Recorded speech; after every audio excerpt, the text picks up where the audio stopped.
Being a good parent, what does it mean to be a good parent? आप कैसे define करते हो कि वो पेरेंटिंग अच्छी है और वो पेरेंटिंग खराब है? कैसे कहोगे कौन सी पेरेंटिंग को आप अच्छा कहोगे? महात्मा गांधी इस देश के फादर ऑफ द नेशन कहे जाते हैं और उन्होंने इस देश को जागृत करने में, इस देश की जनता की आवाज बनने में, इस देश के मतलब लाखों करोड़ों देशवासियों के हित में उनको जागरूक करने में बहुत बड़ी भूमिका निभाई। और उनका मतलब उनके जैसा व्यक्तित्व जो है इस दुनिया धरती पे, दुनिया पर बहुत कम देखने को मिलता है। तो मुझे लगता है कि एक अच्छे पेरेंट को कहीं ना कहीं अपने बच्चे की ज़रूरतों को समझना होगा।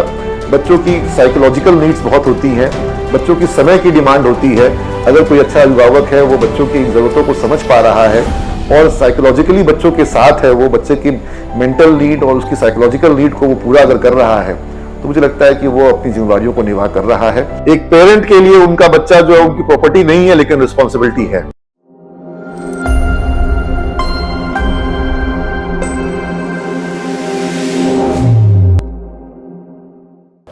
किसी ने सही कहा है कि इस दुनिया में, इस जिंदगी में हमें सब कुछ जिंदगी में प्राप्त हो सकता है, लेकिन माता और पिता अगर इस दुनिया से चले जाएं तो वो कभी नहीं मिलते। कहते हैं कि हर दिल में अरमां जिंदा है, दौलत से इंसान जिंदा है। मेरी नजर में दौलतमंद वह है जिसके माता पिता सब तक जिंदा है। दोस्तों, आज का ये टॉपिक सक्सेस विद अभिषेक में जिस टॉपिक पर हम लोग बात कर रहे हैं वो है पेरेंटिंग। पेरेंटिंग आज के टाइम में, बदलते हुए दौर में, यह एक स्किल हो गया है जिसे लोगों को सीखने की जरूरत है। और आज के शो में हमारे साथ हैं प्रोफेसर नीरज अग्रवाल सर, जो कि हमें बताएंगे पेरेंटिंग के कुछ टूल्स, कुछ टेक्निक्स और कुछ प्रिंसिपल्स। तो दोस्तों, आइए सीधी बात करते हैं नीरज अग्रवाल सर से on the subject of how to handle our kids. नमस्कार सर। नमस्कार, स्वागत है आपका हमारे शो में। Thank you. कैसे हैं सर आप? बिल्कुल, बहुत अच्छे दिख भी रहे हैं सर, काफी स्मार्ट दिख रहे हैं। थैंक यू सर, आज काफी सेंसिटिव टॉपिक पर मैं चाहता हूं कि आपसे डिस्कशन हो। और सर, क्योंकि आप खुद भी एक पेरेंट हैं, एक सफल सोशल एंटरप्रेन्योर होने के साथ साथ, एक शिक्षाविद होने के साथ साथ, एक टीचर, ट्रेनर, इंस्पिरेशनल स्पीकर होने के साथ साथ आप एक पेरेंट भी हैं सर। तो कुछ आज मैं चाहूंगा कि जो पेरेंट्स इस वीडियो को देख रहे हैं उनको कुछ गाइडलाइंस मिले और उनका जो पेन पॉइंट है वो सॉल्व हो सके। तो सर, सबसे पहले मैं आपसे बड़ा सिंपल सा सवाल पूछना चाहता हूं। Being a good parent, what does it mean to be a good parent? आप कैसे डिफाइन करते हो कि वो पेरेंटिंग अच्छी है और वो पेरेंटिंग खराब है? कैसे कहोगे कौन सी पेरेंटिंग को आप अच्छा कहोगे? मैं पेरेंट यानी कि पिता बाद में बना, पहले मैं एक शिक्षक बना। और आपने कहा कि मैं खुद अब चूंकि पेरेंट हूँ, मैं एक पिता हूँ, तो मैं बता सकता हूँ, गाइड कर सकता हूँ कि किस तरह से पेरेंटिंग करनी चाहिए। लेकिन मुझे लगता है कि मैं इस विषय का कोई बहुत बड़ा एक्सपर्ट नहीं हूँ। और महात्मा गांधी इस देश के फादर ऑफ द नेशन कहे जाते हैं और उन्होंने इस देश को जागृत करने में, इस देश की जनता की आवाज बनने में, इस देश के मतलब लाखों करोड़ों देशवासियों के हित में उनको जागरूक करने में बहुत बड़ी भूमिका निभाई। और उनका मतलब उनके जैसा व्यक्तित्व जो है इस दुनिया धरती पे, दुनिया पर बहुत कम देखने को मिलता है। लेकिन गांधी जी के लिए भी ये कहा गया कि शायद वो एक अच्छे पिता साबित नहीं हो पाए। और ऐसा उनके खुद के जो बच्चे हैं, उन्होंने कहा कि वो अपने बच्चों पे बहुत अधिक समय नहीं दे पाते थे और उनकी ज़रूरतों को, उनकी परेशानियों को वो समय दे करके सुन समझ नहीं पाते थे। और वो लगता था कि वो बेहतर समाज को अपना परिवार मानते हैं और उसके प्रति वो लगे रहते थे। तो मुझे लगता है कि एक अच्छे पेरेंट को कहीं ना कहीं अपने बच्चे की ज़रूरतों को समझना होगा। बच्चों की साइकोलॉजिकल नीड्स बहुत होती हैं, बच्चों की समय की डिमांड होती है। अगर कोई अच्छा अभिभावक है, वो बच्चों की इन ज़रूरतों को समझ पा रहा है और साइकोलॉजिकली बच्चों के साथ है, वो बच्चे की मेंटल नीड और उसकी साइकोलॉजिकल नीड को वो पूरा अगर कर रहा है, तो मुझे लगता है कि वो अपनी जिम्मेदारियों को निभा कर रहा है। और बाकी आज के समय में जो भी बच्चों की फिजिकल, जो बच्चों की जो मटेरियलिस्टिक नीड्स होती हैं जी, उनको लोग पूरा कर रहे हैं। जो भी एक मध्यम वर्ग परिवार के जो अभिभावक हैं, वो अपने बच्चों के लिए ही जीते हैं, वो अपने बच्चों के लिए ही कमाते हैं। उनके जीवन का सबसे बड़ा लक्ष्य जो होता है वो बच्चों की खुशी होता है। तो सभी अभिभावक जो हैं वो बच्चों की खुशी के लिए बहुत कुछ करते हैं।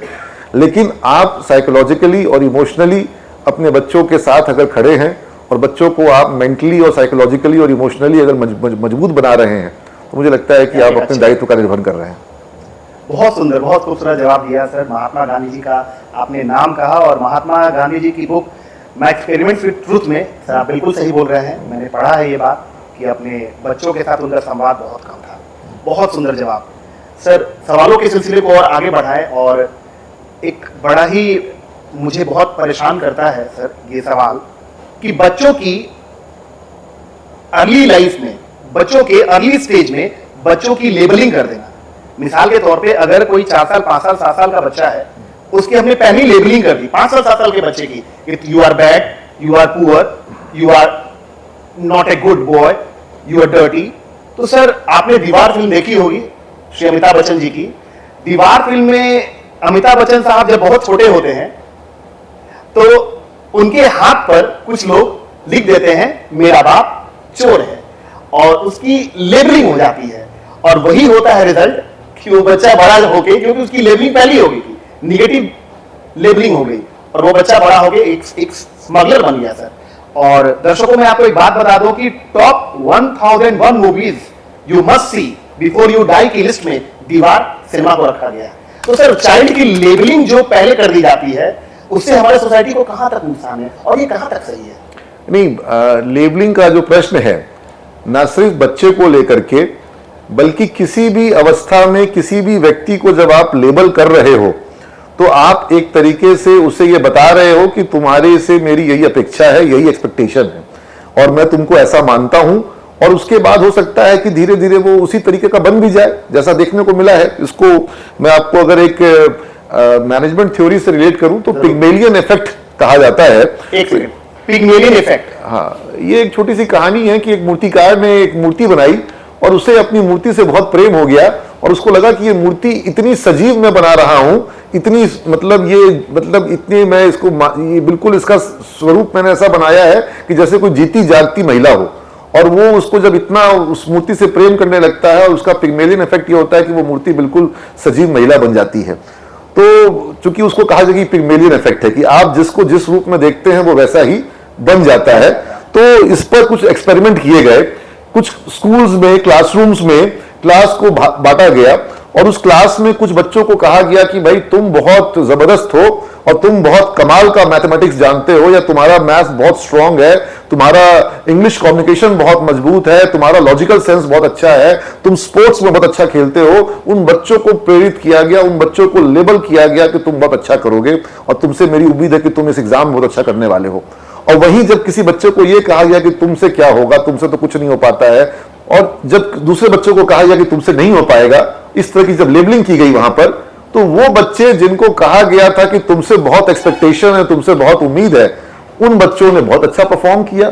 उनको लगा कि उनके माता पिता, उनके शिक्षक उससे उम्मीद कर रहे हैं और मेरे अंदर कुछ है कि मैं कर सकता हूं। और वहीं जो दूसरे बच्चे जो कि बिल्कुल उतनी ही प्रतिभा रखते थे, उतनी ही क्षमता रखते थे, लेकिन जब उनको कह दिया गया कि भाई तुम नहीं हो पाएगा, तुम छोड़ दो, तुम्हारा तो हमेशा का ये गड़बड़ है, तुम्हारा ये दिक्कत है, तुम्हारा वो दिक्कत है, तो वो बच्चा बोला कि भाई जब मेरे से किसी की एक्सपेक्टेशन ही नहीं है तो मुझे मेहनत करने की आवश्यकता क्या है। तो ये जो मतलब मुझे लगता है कई बार अनजाने और गलती से ही माता पिता, दादा दादी, चाचा चाची, बड़ा भाई, बड़ी बहन कोई बच्चे के साथ जब इस तरह का करता है कि तुमसे ये नहीं हो पाएगा, तो ये उसको एक तरह से लेबल कर रहा होता है। और मुझे लगता है कि ये गलत है, ये गलतियां हम लोग करते हैं, हमें इससे बचना चाहिए। बहुत सुंदर जवाब सर कि we must not label a child. हमें किसी भी चाइल्ड को, और सर तो यहाँ तक सरोकार रखते हैं इस बात से कि नहीं, चाइल्ड नहीं, किसी भी ह्यूमन बीइंग को, कर्मचारियों के साथ भी ये गलती हम लोग करते हैं अक्सर कि किसी कर्मचारी को हम लेबल कर देते हैं कि आपसे ये काम नहीं हो पाएगा, और फिर वो कहता है कि ठीक है, जब आप कह रहे हैं कि नहीं हो पाएगा तो फिर शायद वो बिलीव भी नहीं हो पाएगा, फिर वो बिलीव हो जाता है। और वो हेनरी फोर्ड ने कहा था कि if you believe you can do it और if you believe you can not do it, both the times you are right. Wonderful wonderful sir. Sir अगला सवाल हमारा है कि the obsession of Indian parents with high percentage and high marks is not new. Okay, it's coming from ancient times. जो हमारे parents है उनका एक ऑब्सेशन है कि मेरे बच्चे को 95% आए, मेरे बच्चे को 97% आए। मैंने एक इंडिया के बहुत रेप्यूटेड इंस्टीट्यूट, मैं नाम नहीं लूंगा, उसका मैंने ऐड देखा कि एक बच्चा जो 95% लाया था उसको पहले लड्डू दिया गया, लेकिन उसके बगल में खड़ा एक बच्चा 96 लाया, उसके लड्डू को उसके मुंह से छीन लिया गया, फिर उसको दिया गया। फिर बगल में एक लड़की खड़ी थी उसको 98 आया तो उस बच्चे से लड्डू छीन लिया गया, उसके मुंह से निकाल लिया गया और 97% वाले बच्चे को दे दिया गया। इस ऐड को मैंने देखा है, मैंने इसकी कड़ी निंदा भी की थी, मैं नाम नहीं लूंगा। तो सर ये तो सर बच्चे के बिलीफ को किल करना है कि जो 95 लेके आया उसका लड्डू तो तीनों को देना चाहिए ना, तो एक लड्डू छीन करके उसको दिया जा रहा है। तो ये मैं कहना चाहता हूं पेरेंट्स से, खासकर सर मैं जानना चाहता हूं, खासकर आपसे जानना चाहता हूं, क्योंकि सर आप एक पेरेंट भी हैं।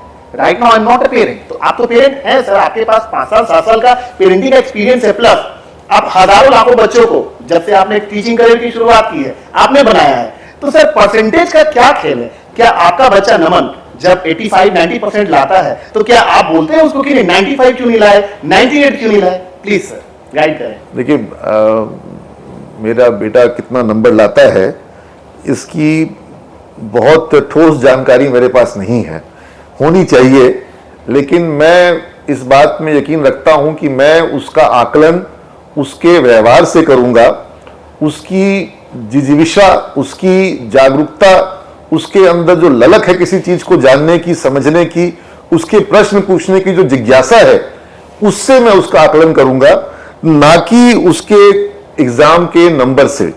उसकी ब्रांडिंग जो आपने कहा ना, लेबलिंग, तो ये जो आप जब बच्चे का first division, second division, third division जब आप करते हैं तो वो भी तो लेबलिंग ही कर रहे हैं, वहां पर भी लेबलिंग हो रही है।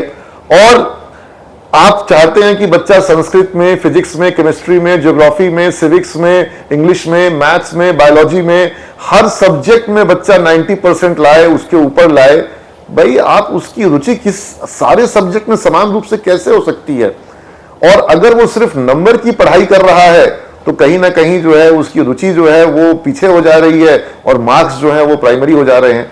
तो ये हमारे शिक्षा व्यवस्था का भी दोष है, उसकी विडंबना है कि हम मार्क्स के आधार पर आकलन करते हैं, मार्क्स को बेस माना जाता है नामांकन के लिए भी कई बार। अब धीरे धीरे प्रतियोगिता परीक्षाएं आ जा रही हैं और जो 12th के मार्क्स हैं और 10th के मार्क्स हैं उनका महत्व धीरे धीरे घट रहा है और ये उचित भी है। लेकिन फिर जब प्रतियोगिता परीक्षा आती है तो उसका महत्व बढ़ जाता है। आप देख रहे हैं किस तरीके से IIT, JEE और NIT के एग्जाम में जो कट ऑफ और नंबर्स का गेम शुरू हो जा रहा है। तो मुझे लगता है कि इस दिशा में कुछ अमूलचूल परिवर्तन करने की आवश्यकता है।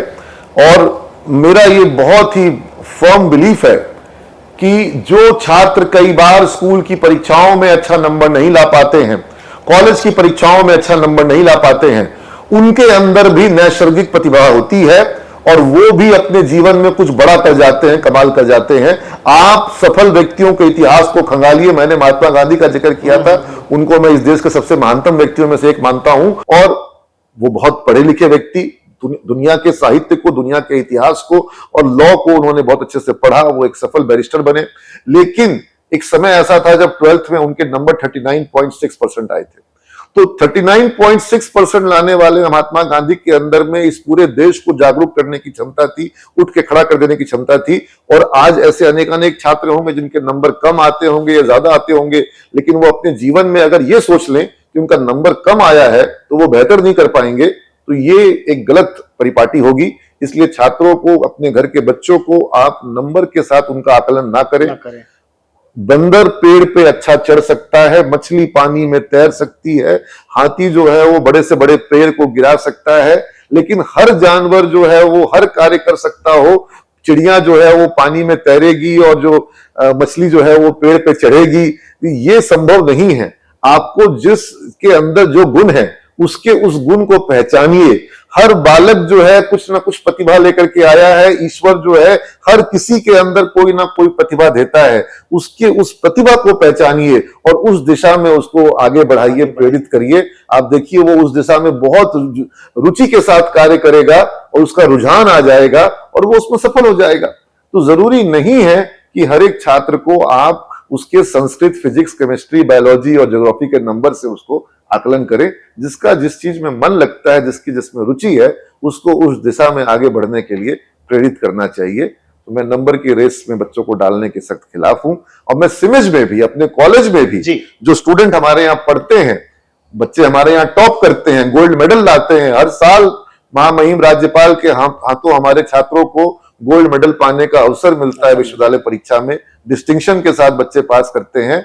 लेकिन मैं कहता हूं कि तुम्हारी पढ़ाई सिर्फ और सिर्फ एग्जाम के लिए नहीं होना चाहिए। जीवन की जो परीक्षा है तुमको इसकी तैयारी करनी है, और जो परीक्षा जीवन लेता है वो ज्यादा महत्वपूर्ण है, वो ज्यादा बड़ी परीक्षा है। विश्वविद्यालय की परीक्षा बहुत छोटी परीक्षा है। बहुत सुंदर बात। Performance in life is more important than performance in exam. बहुत सुंदर सर। एक और इशू आता है माता पिता और बच्चों के बीच में। Parents have inflated parental expectations, puffed up expectations, काफी हाई एक्सपेक्टेशंस होता है बच्चों से। मतलब जो बच्चा 60-70% का ही है और वो स्पोर्ट्स में अच्छा कर सकता है, लेकिन पेरेंट्स का एक्सपेक्टेशन बहुत ज्यादा हो जाता है एकेडमिक्स में। सोचते हैं कि उसको 90% तक लेके जाया जाए। हालांकि बच्चे पे प्रेशर नहीं बनाते, लेकिन उनका प्रेशर भी बनाते हैं, कई बार प्रेशर भी बनाते हैं। तो सर ऐसे सिचुएशन में मतलब पेरेंट्स को क्या गाइडलाइंस देना चाहते हैं आप? देखिए, यहां पर मैं इस चीज को देखता हूं कि कई बार माता पिता अपने जो उनकी ख्वाहिशें होती हैं, या उनको लगता है कि अगर वो अपने छात्र जीवन में यह हासिल कर लिए होते तो अच्छा होता, बिल्कुल वो चाहते हैं कि अगर उनका नहीं हो पाया आईआईटी में तो उनके बच्चे का हो जाए, अगर मैं ये नहीं बना तो मेरा बेटा बन जाए। तो वो सपना जो अपना था, वो जो पूरा नहीं हो पाया, वो चाहते हैं कि वो मेरे बच्चे के साथ पूरा हो जाए, क्योंकि मेरा बच्चा जो है वो मेरा अंश है। अगर वो मेरे सपने को पूरा कर दिया तो मेरा जीवन जो है एक तरह से सफल हो जाएगा, या मेरा सपना पूरा हो जाएगा। तो ये एक ख्वाहिश होती है, इसमें कुछ गलत बात नहीं है, लेकिन आपको समझना होगा कि आपका सपना जो है, क्या वो आपके बच्चे का भी सपना है? अगर दोनों का सपना वही है, तब तो फिर बिल्कुल सही दिशा में प्रयास किया जा रहा है। लेकिन आपका सपना कुछ और बेटे का सपना, बेटी का सपना कुछ और है, तो फिर इसका मतलब है कि वो दूसरी दिशा में जा रहा है, आप उसको दूसरी दिशा में खींच के ले जा रहे हैं। तो ये यहाँ पर रसाकसी हो जाएगी। इस रसाकसी को अवॉइड करने की जरूरत है, और बेहतर यह होगा कि जो बच्चे का सपना है उसको अपना ले, और नहीं तो कोशिश करें, एक प्रयास तो करें कि भाई आपके सपने को बच्चा अपना ले। अगर जोर जबरदस्ती करिएगा तो फिर ना तो उसका बच्चे का सपना पूरा होगा और ना आपका सपना पूरा होगा। तो ये जो आपने कहा कि बच्चे का नंबर कभी कभी कम आता है, और माता पिता, जैसे मेरे पास कई बार ऐसे अभिभावक आते हैं जो जिनके बच्चों का मैं देखता हूं कि मैथ्स में मान लीजिए 50 या 55 नंबर आया है, और वो आईआईटी की कोचिंग करवा रहे हैं और चाहते हैं कि किसी और बड़े कोचिंग में उसका एडमिशन करवा दें। मुझे लगता है कि इस तरह का अनड्यू प्रेशर देने से लाभ नहीं मिलेगा। हर बच्चा जरूरी नहीं है कि हर विषय में उसको निपुण हो, मन लगता हो। जिसका विषय में मन लगता है उसको ही उस विषय में आगे प्रेरित करना चाहिए। तो यहाँ पर अभिभावकों को समझना होगा, हर दिशा में जिसको मैथ्स मजबूत है उसके लिए करियर है, और जिसका मैथ्स मजबूत नहीं है उसके लिए भी करियर है, जो क्रिएटिव साइड से मजबूत है उसके लिए भी करियर है। आज आप बहुत मैथ वालों को भी जानते होंगे, तो आप बहुत कविता वालों को भी जानते होंगे, आप दिनकर को भी जानते होंगे, आप मैथिली शरण गुप्त को भी जानते हैं, आप सुमित्रा नंदन पंत को भी जानते हैं, सुभद्रा कुमारी चौहान को भी जानते हैं। तो आप, ऐसा तो नहीं है कि आप जो साहित्य है उससे अलग हो।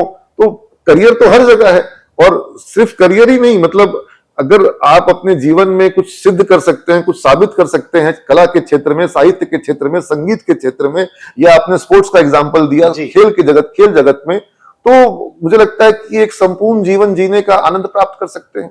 बहुत बढ़िया। तो मुझे लगता है कि बच्चों को उनकी रुचि में हमें प्रेरित करना चाहिए, और एक्सपेक्टेशंस बहुत अधिक नहीं रखना चाहिए। एक्सपेक्टेशन रखना चाहिए। मेरा यहां पर यह मानना है कि अपेक्षा होनी चाहिए। जब आप अपेक्षा नहीं करेंगे तो छात्र जो है फिर वो लेड बैक एटीट्यूड दिखाएगा। आपका बच्चा जो है वो लेड बैक हो जाएगा कि मेरे से तो एक्सपेक्टेशन ही नहीं है, तो मैं क्यों परफॉर्म करूं। एक्सपेक्टेशंस तो रखिए, रियलिस्टिक। देखिए, अब रियलिस्टिक आप देखिए, अगर आज आप किसी मुकाम तक पहुंचे हैं तो आप उससे ऊंचे मुकाम की आप कामना करेंगे, लेकिन आप उससे 4 गुना 5 गुना ऊंचा का कामना पूर्ण नहीं करेंगे। आप स्लोली स्टेप बाय स्टेप आगे बढ़ते हैं। तो हम लोग क्या करते हैं, हम बच्चा जहां तक पहुंचा है उससे थोड़ा आगे का एक्सपेक्टेशन रखते हैं, तो वो थोड़ा आगे आता है, फिर एक्सपेक्टेशन थोड़ा और आगे बढ़ जाते हैं। तो इसी तरह से धीरे धीरे आपको उसको आगे लेकर के जाना होगा। माता पिता को भी ऐसा नहीं है कि अगर बच्चे का आज किसी विषय में नंबर कम आ रहा है या रुचि कम है तो आप तुरंत से उससे बहुत ओवर एक्सपेक्टेशन रखिए। धीरे धीरे रखिए ना, धीरे धीरे वो आपके अपेक्षाओं को पूरा करेगा, और अपेक्षा रखना चाहिए। मेरा ये मानना, एक्सपेक्टेशन होनी चाहिए। मैं अपने पेरेंट्स जो हमारे यहाँ आते हैं, स्टूडेंट्स के पेरेंट्स, उनको कहता हूं कि अपने बेटे से, अपनी बेटी से अपेक्षा करिए, उससे एक्सपेक्टेशन करिए, उसको बता दीजिए कि बेटा हमको तुमसे उम्मीद है कि तुम बड़ा अफसर बनोगे, तुम फलाने फलाने जगह पे जाओगे, अच्छा करोगे, तुम पे भरोसा है कि तुम मेरे घर के ऊपर छत और ऊपर बनाओगे। हाँ, उसको बता दीजिए कि तुमको ये सब करना है, तो उसको जिम्मेवारी का बोध भी होना चाहिए। बच्चे के अंदर थोड़ा जिम्मेवारी का बोध भी होना चाहिए। बहुत बहुत सुंदर जवाब सर। सर एक छोटा सा सवाल और है, एक बच्चे को माता पिता अपनी प्रॉपर्टी समझते हैं। जब मैं खलील जिब्रान को पढ़ रहा था, आपने नाम सुना होगा, काफी नामी स्कॉलर हैं, तो खलील जिब्रान ने कहा है कि आपके बच्चे आपके माध्यम से जरूर आए हैं, लेकिन वो आपके नहीं है। आप उन्हें अपने विचार ना दें, उन्हें उनके विचार से बड़े होने दें। लेकिन कुछ ऐसे केसेस आते हैं जहां पर बच्चा अपने फैमिली प्रेशर को टॉलरेट नहीं कर पाता है and child goes for suicide. ऐसे बहुत सारे केसेस हैं। तो बच्चे को अपनी प्रॉपर्टी समझना, लीगल प्रॉपर्टी समझना, जैसे मैंने अगर कहीं पर कोई लैंड खरीदा है तो लैंड मेरी प्रॉपर्टी है, तो क्या बच्चे को भी प्रॉपर्टी समझना उचित है? देखिए, प्रॉपर्टी वर्ड तो मैं बिल्कुल नहीं कहूंगा, लेकिन रिस्पॉन्सिबिलिटी वर्ड मैं बिल्कुल कहूंगा। बहुत सुंदर। एक पेरेंट के लिए उनका बच्चा जो है उनकी प्रॉपर्टी नहीं है, लेकिन रिस्पॉन्सिबिलिटी है। बहुत सुंदर। और आपको उसको एक जिम्मेवारी के रूप में अपनी सारी जिम्मेवारियों का निर्वहन करना होगा। और जैसा आपने कहा कि बच्चा जो है वो आपको मतलब अपना ओनर नहीं समझता है, ठीक है। जैसे आपने खलील जिब्रान की बात कही, वैसे ही मैं कृष्णमूर्ति को याद करूंगा। जय कृष्णमूर्ति, जिदु कृष्णमूर्ति कहते हैं कंडीशनिंग ऑफ माइंड, कि हम अपने बच्चे के ब्रेन को इतना कंडीशन कर देते हैं, उसके विचारों में सारे अपने विचार इस तरह से घोल मेल देते हैं कि हम उसको अपनी फोटोकॉपी बनाते हैं। जबकि बच्चे को आपको एक ओपन माइंड की तरह सभी विचारों को आने देना चाहिए। चाहे जैसे हम कहते हैं कि भगवान, जैसे हमारे बच्चे जो हैं जैसे भगवान को देखते हैं, हम कहते हैं जय जय करो, ये करो, ठीक है, बहुत अच्छी बात है, मैं भी ऐसा करता हूं। लेकिन जो और दूसरे धर्म हैं वो क्या कहते हैं, वहां पर कौन सी अच्छी बातें हैं, और जितने जो मेरा सोच है, जो मेरी विचारधारा है, उसकी विपरीत विचारधारा क्या कहती है। अगर हम बिल्कुल ओपन माइंड के साथ सभी बातों को सुनने के लिए, जैसा कि वेदों में कहा गया है कि सभी दिशाओं से ज्ञान का प्रवाह होना चाहिए, तो अगर हम बच्चों को इस तरीके से एक कंडीशनिंग ना करें और उसको बिल्कुल ओपन माइंड के साथ उसको डेवलप होने दें, तो मुझे लगता है कि ये ज्यादा उचित होगा और इस दिशा में काम होना चाहिए। हम बच्चों को कंडीशन करके कि तुम्हारा दिमाग जो है वो बिल्कुल तुम्हारे पिता का प्रतिरूप होगा, तुम्हारे दादा के प्रतिरूप होगा, ऐसा बनाने से हमें बचना चाहिए। बहुत शानदार जवाब सर। और आखिरी सवाल मैं सर आपसे करना चाहता हूं कि dos and don'ts of parenting पे बहुत सारे वीडियोस हैं, लेकिन मैं चाहता हूं कि आप इस वीडियो में कुछ 3 या 5 बताएं, 3 बताएं, 3 ऐसी चीज जो पेरेंट्स बिल्कुल ना करें। मैं फिर से एक बार दोहरा दूं इस क्वेश्चन को, 3 ऐसे काम जो पेरेंट्स अपने बच्चों के साथ बिल्कुल ना करें। देखिए, पहला चीज जो मुझे लगता है कि माँ बाप अक्सर करते हैं और हर माँ बाप इस गलती को करता है और ये नहीं करनी चाहिए, वो होता है तुलना करना, कंपेयर करना। अपने बच्चे की तुलना दूसरे के बच्चों के साथ करना, दूसरों के साथ करना। बच्चे के क्लास में देखो इसको इतना नंबर आ गया, देखो ये बच्चा ऐसे कर रहा है, देखो ये कितना अच्छा है, तुम कैसे हो। तो ये जब तुलना करते हैं, या घर में ही जब तुलना करते हैं कि देखो तुम्हारा भाई ऐसे कर रहा है, तुम कैसे कर रहे हो, तो ये बच्चे जो है इस चीज को बहुत दिल पे लेते हैं, उनको बहुत बुरा लगता है। कंपैरिजन जो है इसको बिल्कुल अवॉइड करना चाहिए। हर बच्चा अपने आप में अनमोल है और ईश्वर ने उसको जो विशेष गुण दिए हैं, आप उसके उस विशेष गुण को पहचानिए। तो यहां पर कंपैरिजन जो है उसको बिल्कुल अवॉइड करिए। दूसरी बात है कि बच्चों की गलतियों को इग्नोर करना। कई बार माँ बाप जो है वो बच्चों की गलतियों को इग्नोर करते हैं कि बच्चा है, नासमझ है, खुद ब खुद सीख जाएगा, उससे उस विषय में बात भी करने को अवॉइड करते हैं। और जब वो बचपन में गलतियां उसकी इग्नोर करते हैं और फिर बाद में जब वो बड़ा हो जाता है और माँ बाप की बात सुनता नहीं है, तो वो बोलते हैं कि अब हम उसको कैसे बोलें, वो तो मेरी बात भी नहीं मान रहा है। तो आपको बच्चों की गलतियों को इग्नोर भी नहीं करना होगा। अगर आप कुछ गलत होता देख रहे हैं, चाहे वो बच्चा नासमझी में कर रहा हो, चाहे वो बच्चा जानबूझ के गलती कर रहा हो, चाहे किसी दूसरे के प्रभाव में गलती कर रहा हो, चेक करना। आप उसके साथ बैठो, उसको बताओ कि बेटा ये गलत है और तुम्हें ऐसा नहीं करना होगा। मैं तुमसे अपेक्षा करता हूं कि तुम भविष्य में ऐसा कभी नहीं करोगे, मुझे प्रॉमिस करो कि तुम ऐसा नहीं करोगे, तुमसे ऐसा एक्सपेक्टेशन नहीं है। उससे इस बारे में बात करनी होगी। बच्चा है, गलती कर दिया ऐसा सोच के जो इग्नोर करते हैं, उससे वो गलती जो होती है वो स्वीकार्य हो जाती है। और फिर उसके बाद आप 4 बार अगर इग्नोर कर दिए और 5वीं बार अगर मना भी किए तो बोला कि भाई अब कैसे मना कर रहे हैं, आपने तो पहले इग्नोर किया। तो गलतियों को इग्नोर ना करें। और तीसरी बात जो आपने कहा कि 3 बातें बताइए, तीसरी बात, बच्चे की हर एक फरमाइश को, हर एक ख्वाहिश को पूरा करना माँ बाप को लगता है उनका कर्तव्य है। मुझे लगता है कि इसकी आवश्यकता नहीं है। आप बच्चे की उस फरमाइश को, उस ख्वाहिश को पूरा करिए जो उसके हित में है और जो आपके सामर्थ्य में भी है, और आपको लगता है कि बच्चा अपनी मेहनत और अपनी जो कहते हैं ना कि उसने उस ख्वाहिश को पाने के लिए अर्जित किया है, अर्न किया है, अगर उसको उस बच्चे ने आपको वो अर्न किया है, तब उसकी उस जायज ख्वाहिश को पूरा करिए। इस देश में आज ऐसे घर हैं जहां पर मतलब आप बच्चों के पास खिलौने की इतनी भरमार हो गई है कि वो रख नहीं सकते और वहीं ऐसे भी घर होंगे जहां पर बच्चा एक टूटे हुए खिलौने से भी खेलने को मोहताज है। तो मुझे लगता है कि हमें ऐसा लगता है कि भाई हमारे बच्चे को तो जो मुंह से निकलेगा हमें तुरंत लाके देना होगा, तो इस चीज को अवॉइड करना चाहिए। बच्चे जो हैं वो उनको जो चीज पाना है उसके लिए परिश्रम करना पड़े। अगर उसे एक चॉकलेट खानी है तो उस एक चॉकलेट खाने के लिए भी उसे कुछ करके दिखाना पड़े, कुछ करके दिखाना पड़े। आप उसको कुछ टास्क दो और वो टास्क को वो पूरा करे, और जब सही से टास्क पूरा कर रहा है तब आप उसको वो छोटा सा रिवॉर्ड दे रहे हैं। और वो एक जायज ख्वाहिश होनी चाहिए। ऐसा नहीं हो कि भाई जो उसने डिमांड किया कि आज ये लेके आना, आज वो आ गया, कल डिमांड किया कल वो आ गया। तो इस तरीके से वो बच्चा जो है वो कमजोर हो जाएगा। और जब उसकी ख्वाहिश पूरी नहीं होगी, चाहे वो ख्वाहिश आपके माध्यम से पूरी ना हो या प्रकृति के माध्यम से पूरी ना हो या उसके जो परिश्रम की कमी के कारण उसको वो ख्वाहिश ना मिल पाए, वो टूट जाएगा। उसे आदत ही नहीं होगी कि उसकी चाहत जो है वो पूरी कैसे नहीं हो सकती है। उसे पता होना चाहिए कि सिर्फ चाह जाने मात्र से आपको जो चाह रहे हैं वो नहीं मिल जाएगा, उसके लिए परिश्रम भी करना पड़ता है। ये गलती आजकल हो रही है कि बच्चे बोलते नहीं है कि माँ बाप ला देते हैं, दादा दादी ला देते हैं, और बच्चा अगर कई बार घर में रो देता है तो लोगों को लगता है कि ये कैसे रो दिया, कैसे इसको तुरंत चुप कराया जाए। आप उसे खुल के रोने दीजिए, वो रोएगा तो उसका जो है वो उसके वोकल कॉर्ड भी मजबूत होंगे और वो दिल से भी मजबूत होगा।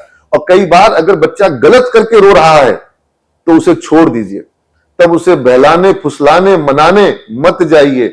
उसे समझ में आएगा जब मेरी गलती होती है तब मेरे पास कोई मनाने नहीं आता है, मैं अकेला रोता हूं। और जब तुम सही होते हो तो पूरा परिवार तुम्हारे पास आकर के बैठ जाता है। बहुत बढ़िया सर, बहुत बढ़िया, शानदार, जबरदस्त। सर आपका बच्चा नमन, उसकी हर ख्वाहिश आप पूरी करते हैं? Be honest sir. नहीं ऐसा तो नहीं कर सकता हूं, किसी चीज की नहीं है सर, कमी आपको किसी चीज की नहीं है। लेकिन अब सर मैं बता दूं प्लीज बी ऑनेस्ट। जैसे उसको अभी फुटबॉल का शौक है, अच्छा, तो मैं उसकी फुटबॉल से जुड़ी हुई जो भी ख्वाहिश होती है उसके लिए उसके पास एक लंबा टास्क है। और जैसे लोग पॉकेट मनी देते हैं बच्चों को, तो मैं उसे 10 रुपया प्रति सप्ताह की पॉकेट मनी देता हूं। मात्र 10 रुपया। उसको प्लान करना पड़ता है कि उस 10 रुपया को कैसे वो खर्च करेगा।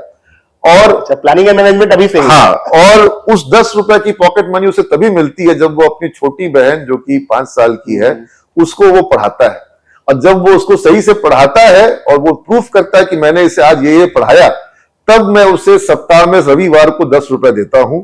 तो इस तरीके से वो पैसे के महत्व को भी सीख रहा है, अर्जन करने के काम को की मेहनत करके 10 रुपए की इनकम मिलती है, और फिर उस 10 रुपए का वो मालिक है। जो खुशी उसको, हाँ, वो खुशी होती है। और उसको मैं बोलता हूं कि तुम पूरा 10 रुपए खर्च कर दोगे तो तुम्हारे पास पैसा बचेगा नहीं, तो तुम एक काम करो, इसमें से कम 5 रुपए जो है वो तुम बचत करो। तो वो उसको बचत करना भी सीखता है। तो आपको बच्चों को हाँ, और इन्वेस्टमेंट करना उसको सिखाना कि अगर तुम बचत करते जाओगे तो धीरे धीरे कैसे तुम्हारे पास अधिक राशि हो जाएगी। ट्यूशन टीचर का पैसा तो बचा लिया सर आपने। सही में सर आप एक पक्का ओरिजिनल मारवाड़ी हैं, बहुत अच्छा लगा सर। दोस्तों ये थे हमारे साथ नीरज अग्रवाल सर, जो कि एक बहुमुखी ज्ञान के धनी है और हर विषय पर लगभग हम लोग इनसे जानकारी लेते हैं। दोस्तों अगर आप पेरेंट हैं या आने वाले समय में अगर आप पेरेंट बनना चाहते हैं तो इस वीडियो को दूर दूर तक फैलाएं, और इस वीडियो में जो पावरफुल लर्निंग दी गई है इसको अपने लाइफ में इंप्लीमेंट करें। और आइए हम सभी लोग मिलकर, मैं नीरज अग्रवाल सर और पूरे भारतवासी मिलकर भारत को फिर से विश्व गुरु बनाएं और पेरेंट्स को फिर से हम लोग हर एक घर में श्रवण कुमार बनाएं। दोस्तों सक्सेस विद अभिषेक के शो में फिलहाल आज इतना ही। मिलते हैं हम लोग अगले एपिसोड में। तब तक अब अपना ख्याल रखें, स्वस्थ रहें, मस्त रहें, जबरदस्त रहें, शानदार जबरदस्त, जिंदाबाद।